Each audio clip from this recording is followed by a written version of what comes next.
नमस्ते और good morning. तो आज हम बात करेंगे एसआईपी और लमसम के बारे में। एसआईपी इन्वेस्टमेंट क्या है और लमसम इन्वेस्टमेंट क्या है। एसआईपी ऐसे मान लेते हैं जैसे कि हम हर महीने एक फिक्स तारीख को जैसे अपने गुल्लक में पैसे डालते हैं, एसआईपी भी सेम यही प्रोसेस है। हर महीने एक फिक्स्ड डेट पे हमें एक इन्वेस्टमेंट करनी है। फ़र्क बस इतना है कि ये जो एसआईपी का पैसा है वो आपका म्यूचुअल फंड में जाएगा और समय के साथ ये बढ़ता जाएगा, यानी कि ग्रो करेगा। एसआईपी में हर महीने जैसे 1000 या 5000 रुपये आपने फिक्स्ड एक अमाउंट डाल दी, वो ऑटोमेटिकली म्यूचुअल फंड में चला जाएगा। आपको बस इतना ही करना है कि आप अपने बैंक में ऑटो डेबिट लगा देंगे और आपको याद रखने की भी ज़रूरत नहीं पड़ेगी और हर मंथ ऑटोमेटिकली उस फिक्स डेट पे आपका वो पैसा एसआईपी में ट्रांसफ़र हो जाए। एसआईपी में रिटर्न कैसे बनता है? जब मार्केट घटता है तो सेम प्राइस में हमें यूनिट ज़्यादा मिलती है। उसी तरह से अगर मार्केट चढ़ेगा तो हमारे यूनिट्स कम मिलेंगी। इससे क्या हो गई? एवरेज बाइंग प्राइस कम हो गई, यानी कि औसत खरीद रेट जो है वो हमारा कम हो। इसे रुपीस कॉस्ट एवरेजिंग भी कहते हैं। एसआईपी बेसिकली कुछ सालों के लिए होता है और हमारी यूनिट इसमें ऐसे ही बढ़ते रहती है और अगर कुछ समय बाद फंड अच्छा हुआ तो एनएवी की वैल्यू भी बढ़ती है। जब एनएवी की वैल्यू बढ़ेगी तो यूनिट की वैल्यू ऑटोमेटिकली बढ़ेगी और ऐसे ही करते करते हमारा पैसा धीरे धीरे कंपाउंड होता चलता है, कंपाउंडिंग में होता। अब एनएवी क्या है? एनएवी यानी कि नेट एसेट वैल्यू, यानी कि म्यूचुअल फंड का एक प्राइस होता है। जैसे कि स्टॉक में एक प्राइस होता है मार्केट के टाइम पे, जो करंट मार्केट, उसी तरह एसआईपी में म्यूचुअल फंड का एक प्राइस होता है जिसे एनएवी बोलते हैं। उसी तरह लमसम इन्वेस्टमेंट की बात करेंगे। लमसम इन्वेस्टमेंट एक सिंपल लैंग्वेज में बताते हैं कि पूरा का पूरा बल्क अमाउंट एक बार में ही इन्वेस्ट कर देना। सपोज करो कहीं से मेरे पास 2 लाख आ गए या 5 लाख आ गए, इकट्ठा बल्क पेमेंट कर देना, बल्क अमाउंट में इन्वेस्टमेंट कर देना। कहीं से बोनस मिल गया 2 लाख का, 5 लाख का, तो एक बार में ही बड़ा अमाउंट का इन्वेस्टमेंट कर देना। ये तब पावरफुल होता है जब मार्केट एकदम लो पे एंटर करती है। अगर मार्केट हाई पे है तो एकदम से आपका बड़ा लॉस भी हो सकता है। तो अगर मार्केट एकदम लो पे एंट्री करे तो बहुत अच्छा बूस्ट आपको मिल सकता है। इस पे इंटरेस्ट रेट बहुत अच्छा मिल सकता है। कुछ पॉइंट्स डिस्कस करती हूँ आपके सामने कि एसआईपी में कैसे इन्वेस्टमेंट करें और लमसम में कैसे इन्वेस्टमेंट करें। एसआईपी में हर महीने फिक्स्ड अमाउंट का इन्वेस्टमेंट होता है, वो चाहे 500 हो, 1000 हो, 5000 हो, जितना भी है हर महीने आपका ऑटो डेबिट हो जाएगा।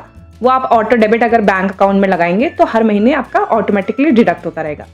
लमसम में हर महीने इसका टेंशन नहीं होता है, एक बार जो भी अमाउंट आ गई आपने उसको इकट्ठा इन्वेस्ट कर दिया, तो ये हो गई लमसम इन्वेस्ट। एसआईपी में मार्केट टाइमिंग को कोई डिपेंड नहीं करता, मार्केट की टाइमिंग क्या चल रही है, यानी कि क्या इसमें लमसम में मार्केट टाइमिंग बहुत इंपॉर्टेंट मैटर करता है, क्योंकि अगर आपने लो टाइम मार्केट पे एंट्री कर दी तो आपका बहुत बड़ा प्रॉफिट हो सकता है और सेम अगर आपने गलत टाइम में एंट्री करी तो बहुत बड़ा लॉस भी हो सकता है। किसके लिए सबसे बेस्ट है एसआईपी? बेसिकली जो बिगनर्स हैं उनके लिए सबसे बेस्ट है, जिनकी रेगुलर इनकम है या सैलरीड पर्सन है उनके लिए बेस्ट है।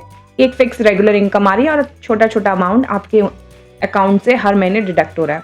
वहीं दूसरी ओर जो लमसम है वो बेसिकली उनके लिए बेटर है जो मैच्योर्ड एक तरह से इन्वेस्टर्स हैं, जिनके पास बहुत इकट्ठा पैसे आ गए, वो इन्वेस्ट कर सकते हैं। बट मार्केट लो के टाइम पे ही एंटर करना है, जब मार्केट लो हो।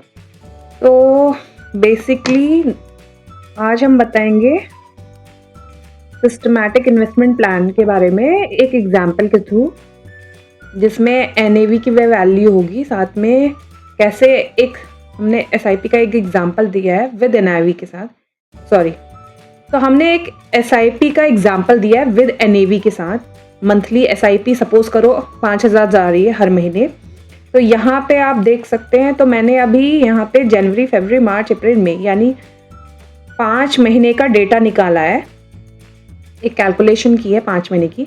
तो जनवरी में जैसे हर मंथ जा रहा है, जैसे एसआईपी अमाउंट जा रही है 5000, 5000, 5000, 5000 करके 5 महीने तक जा रही है। अब नेट एसेट वैल्यू, उस समय मार्केट की क्या वैल्यू है, पर यूनिट की कॉस्टिंग बता दी है।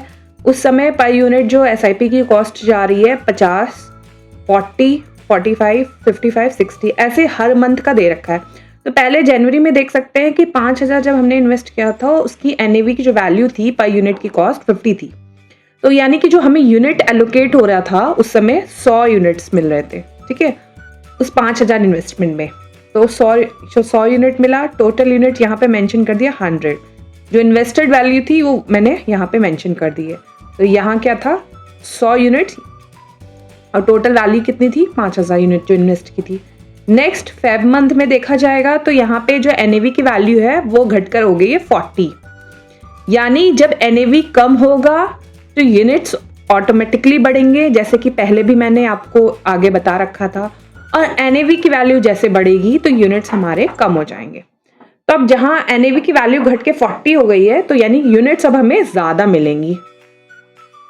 उतने में हमें 125 यूनिट, जैसे कि पहले वाले जनवरी मंथ में हमें उसी रेट में 5,000 जो इन्वेस्टेड अमाउंट में 100 यूनिट मिल रहा था, अब वो बढ़ के हो गया 125 यूनिट, ठीक है। तो टोटल कितना हो गया जनवरी और फैब का मिला के, यानी जैन और फैब का मिला के हो गया है 225 के अराउंड। यानी यहाँ पे मैंने टोटल वैल्यू लिख दी, 225 इन्वेस्ट हो चुके हैं हमारे पास, यूनिट एलोकेट हो चुके हैं। और कितना इन्वेस्टमेंट किया था 5,000 पिछले महीने, 5,000 इस महीने, टोटल यानी 10,000। सिमिलरली मार्च का देखा जाए 5,000 इन्वेस्ट किए, अब मार्च में एनएवी की वैल्यू अब बढ़ गई है थोड़ी सी, 40 पिछले महीने थी, अब 45 हो गई। तो क्या हो गया सीधा यूनिट पे इम्पैक्ट आया है, अब हो गया 125 के जगह पे 111 यूनिट हो चुके हैं, ठीक है। तो यहाँ पे जो टोटल वैल्यू आ गई, क्योंकि हम ऑलरेडी 225 इन्वेस्ट कर चुके थे, हमारे पास यूनिट आ चुके थे, अब 225 में से एक इतना और ऐड कर दिया है तो हमारे पास आ गए 336 यूनिट। और इन्वेस्टेड अमाउंट कितना हो गया 5,000 जनवरी में किया, 5,000 हमने फैब में किया, 5,000 हमने मार्च में किया, यानी टोटल 5 करके 15,000 हमने इन्वेस्ट कर दिया। देखा जाए अप्रैल का मंथ, सेम अप्रैल में अब यहाँ पे एनएवी की वैल्यू बढ़ गई है, तो यानी कि और बढ़ गई है, तो वैल्यू की जो यूनिट है हमें ऑलरेडी कम मिल रही है, पहले हमें ज्यादा मिल रही थी, अब हो गई है घट के 90। सेम एज इट इज 336 में 90 और ऐड कर दिया तो हमें 426 हमारे पास टोटल यूनिट एलोकेट हो चुके हैं। अब फिर 5,000 पिछले महीने तक हम 15,000 इन्वेस्ट कर चुके थे, तो अब इसको बन के मिल के हो गए टोटल 5,000 और कर दिया 20,000। मई मंथ में भी same as it is NAV की वैल्यू बढ़ गई है, हमें यूनिट्स कम एलोकेट हो रहे हैं 83, 427 पहले से हमारे पास टोटल यूनिट्स थे, 83 और ऐड कर दिया है, 510 यूनिट हो चुके हैं। यानी अब जो हमारा टोटल इन्वेस्टेड वैल्यू है 5,000 हमने इस मंथ और कर दिया, यानी पिछले 5 महीने का डेटा देखो तो टोटल हमने 5 महीने में 25,000 की इन्वेस्टमेंट कर दी। अब जो करंट है, सपोज करो करंट सिनेरियो है, आज की एनएवी की वैल्यू है 70 रुपए, यानी कि 70 रुपए की पर यूनिट कॉस्ट आ रही है उसकी एसआईपी की। और जो टोटल यूनिट हमें एलोकेट हो चुके हैं अब तक 510 यूनिट, जनवरी से मई तक हमें कितना मिल गया 510 यूनिट मिल चुके हैं हमारे पास एलोकेट हो चुके हैं। इन 510 यूनिट का जो अब करंट वैल्यू उसके बेसिस पे हमारी कैलकुलेशन होगी, यानी 510 यूनिट्स जो हमारे पास बची हुई हैं, जो करंट एनएवी चल रही है, करंट इस टाइम पे जो मार्केट का ट्रेंड बता रहा है 70 रुपए है, तो उसके हिसाब से जो हमारा जो पोर्टफोलियो आ रहा है 35,000 के आसपास का आ रहा है। इन्वेस्टमेंट हमारी थी 25,000, जो करंट सिनेरियो बता रहा है 35,000, यानी कि जो टोटल प्रॉफिट है अराउंड 10,000 का हमें प्रॉफिट हो गया 5 महीने के अंदर, जो कि बहुत ही अच्छा इन्वेस्टमेंट है। तो ये होता है एसआईपी का फायदा।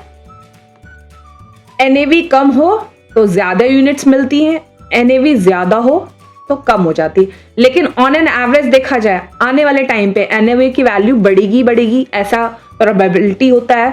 तो ओवरऑल जो हमारा इन्वेस्टमेंट है उसमें हमें प्रॉफिट ही मिलता है मैक्सिमम केसेस पे। तो ये बेनिफिट है एसआईपी के। तो फ्रेंड, आज मैंने डिस्कशन किया एसआईपी और लमसम के बारे में। तो आपको मेरा ये वाला वीडियो कैसा लगा आप मुझे कमेंट बॉक्स में ज़रूर लिख के बताइएगा। अब नेक्स्ट वीडियो में आपसे डिस्कस करूंगी एक बहुत ही नए इंटरेस्टिंग टॉपिक के साथ। आज के लिए था वीडियो में बस इतना ही। तब तक के लिए मेरे चैनल को करिए लाइक, शेयर और हाँ, सब्सक्राइब करना ना भूलें।